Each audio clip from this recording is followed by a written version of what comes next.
Ferguson police identified Darren Wilson as officer in fatal shooting and linked teenager to robbery.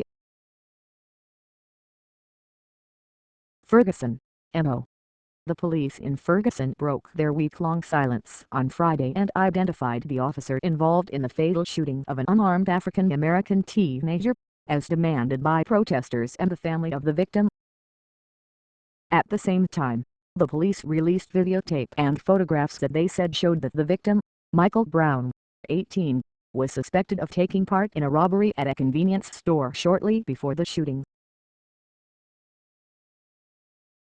Later, however, at an afternoon news conference, the police chief in Ferguson, Thomas Jackson, said the officer involved in the shooting, Darren Wilson, had not been aware that Mr. Brown was a suspect in the case when he stopped Mr. Brown and companion because they were walking down the street blocking traffic.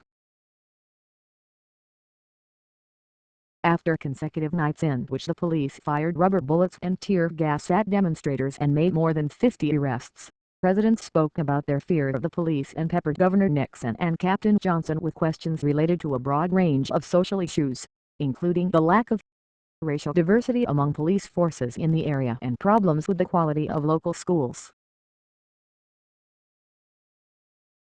Clashes between the heavily armed police officers and furious protesters in Ferguson have defined the aftermath of Mr. Brown's death, and the latest moves came as federal and state officials scrambled to quell the growing crisis.